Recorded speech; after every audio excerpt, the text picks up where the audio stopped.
What's up guys and welcome to FPL Today. I'm the man in the know, J&O, and in this episode we look at the free hit differentials for your wildcards from Game Week 34 and onwards. And trust me, it's not easy to find differentials.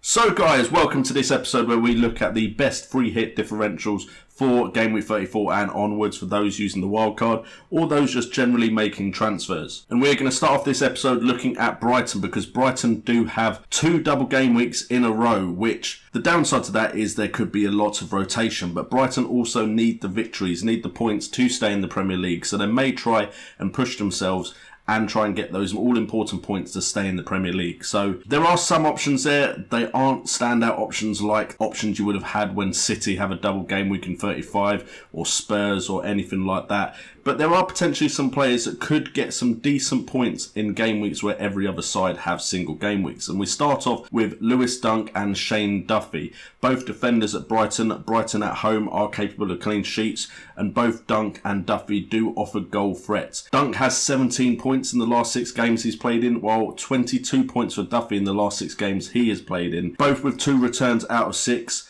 One has got an assist, Dunk, while the other's got a goal with Duffy. And Duffy has more bonus points, and there's a reason Duffy is more expensive in the game currently and has risen in price slightly because he is the more favoured option by most people playing the game. Duffy has had 13 penalty area touches with 7 attempts on goal, 6 from inside the box, 0 on target, 0 big chances. However, he's also created a chance and has an expected goal involvement of 0.53. Dunk, in comparison, has 6 penalty area touches with 3 attempts on goal, all from inside the box, no shots on target with no big chances, 3 chances created, which is better than Duffy, and 1 big chance created with expected goal involvement of 0.48. Now, for a 1 or 2 week punt, I reckon Brighton players could be a good look, giving them 4 chances in 2 game weeks to get clean sheet points and a potential attacking return. But if you are looking for those attacking returns, the players that really stand out in midfield and attack are Anthony Knockaert at 5.2 million and Glenn Murray at 6.3. Now, Anthony Knockaert actually has some decent returns at 5.2 million, 22 points returned, 3 returns out of 6 with 1 goal and 2 assists with 1 bonus point. Murray, on the other hand, 6.3, has only got 12 points with 1 return from 6, 1 goal, 3 bonus points. However, Murray, we all know, can be a clinical striker, and with 4 chances to score, could be getting something from these double game weeks. Knockaert has had 19 penalty area touches with 4 attempts on goal, 1 from inside the box, 2 shots on target with 1 big chance, and 12 chances created with only 1 big chance created and an expected goal involvement of 1.54. That is slightly higher than Glenn Murray with 1.5 expected goal involvement. He has had 15 penalty area touches with 7 attempts on goal,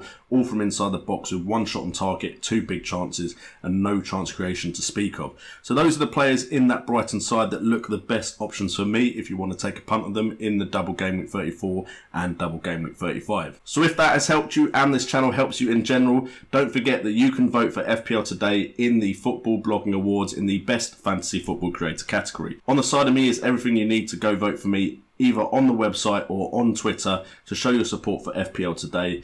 Every vote is appreciated. So next we look at the fixtures from Game Week 34 onwards, so we can kind of look at the teams that could have the differentials for us at the tail end of the season. And we start off with Southampton, who now have a very good run of fixtures with a nice double game week as well. They have Wolves, which could potentially be a tough game, but it is at home. Then they have Newcastle and Watford, 2 away games, but again, they could have the potential to get points in those, with Bournemouth, West Ham and Huddersfield to end the season. Both Bournemouth and West Ham seem like they're already thinking about their holidays, and Huddersfield are already relegated. Arsenal also have a good run of fixtures going into the end of the season, with Watford, Crystal Palace and Wolves in the double game week, Leicester, Brighton Hove Albion and Burnley. The only issue is, of course, Arsenal have just failed to beat Everton away, losing 1-0. And with the Europa League to still think about, there is the potential for rotation. Spurs also there, also still in the Champions League at the moment, although you could take a guess that Man City could beat them in the Champions League. Tottenham have Huddersfield next at home, which looks like a very tasty fixture. We've just seen Jamie Vardy get a haul against Huddersfield, so Harry Kane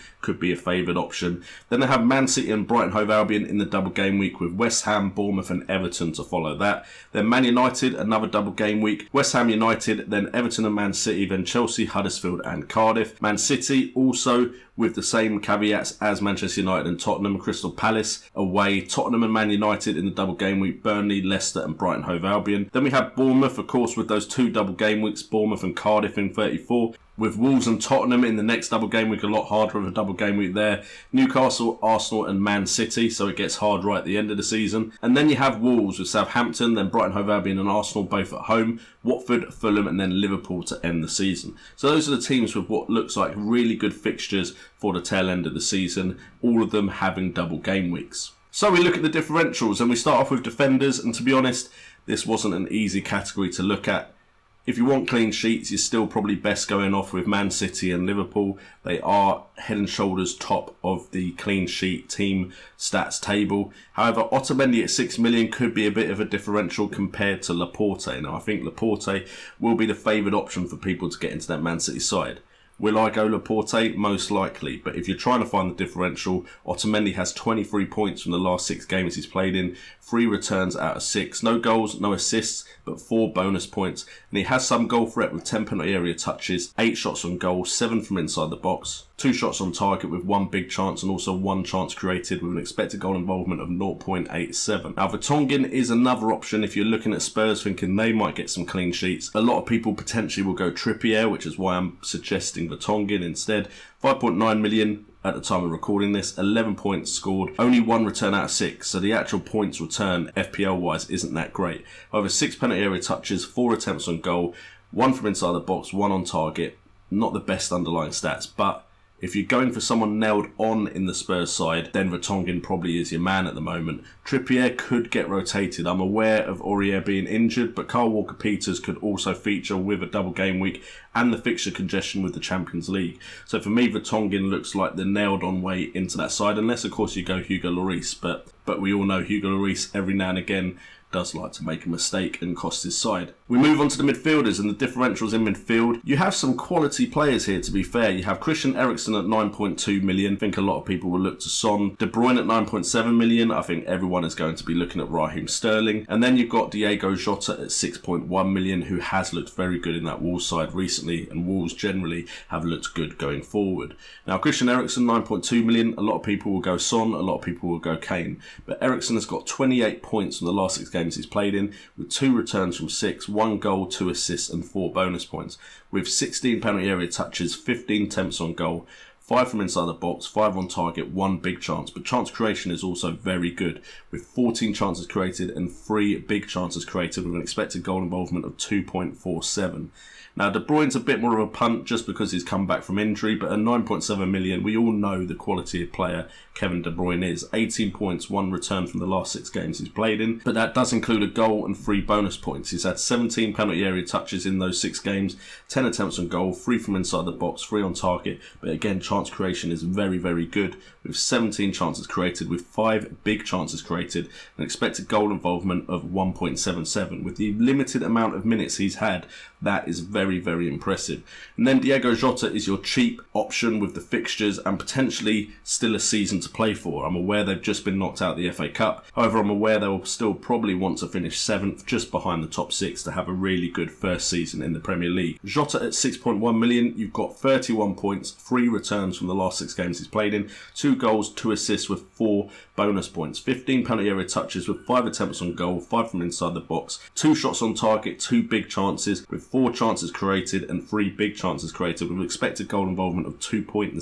So he's getting in the right places at the right time. And then finally we move on to the forwards as we look at Romelu Lukaku at 10.8 million and Alexandre Lacazette at 9.4. Now, Romelu Lukaku, 30 points returned from the last 6 games he's played in, 2 returns from 6. Most of these points have come from those 2 games, 12 points in both of those games, but it's 4 goals with 0 assists and 6 bonus points. 24 penalty area touches, 15 attempts on goal, 14 from inside the box, 9 shots on target with 9 big chances. Feels like he's wasting a lot of big chances, however. 3 chances created with 1 big chance and expected goal involvement of 4.36 is very, very high. A lot of people will look at Rashford, a lot of people will look at Pogba. Lukaku could be a big differential. And then we've got Lacazette. A lot of people go to Aubameyang first, but Lacazette has started the last 2 games over Aubameyang. 26 points, 4 returns from 6. They're usually single-digit points scored, but he's scoring in every game. 2 goals, 3 assists, 1 bonus point with 25 penalty area touches, 11 attempts on goal, 9 from inside the box, 3 shots on target, 5 big chances, 4 chances created, 1 big chance created, and 2.59 expected goal involvement. These two in big sides that are still trying to make sure they get top 4 could be a differential for you from Game Week 34 onwards. Anyway guys, if you have enjoyed this video, please do consider subscribing to the channel, hit that like button and also hit that notification bell so you're aware when my videos go live. We have plenty of videos coming for you during this wildcard period, so make sure to hit that subscribe button and also vote for me in the Football Blogging Awards if you want to support the channel. I've been JNO, this has been FPL Today, and remember, it's all about the game.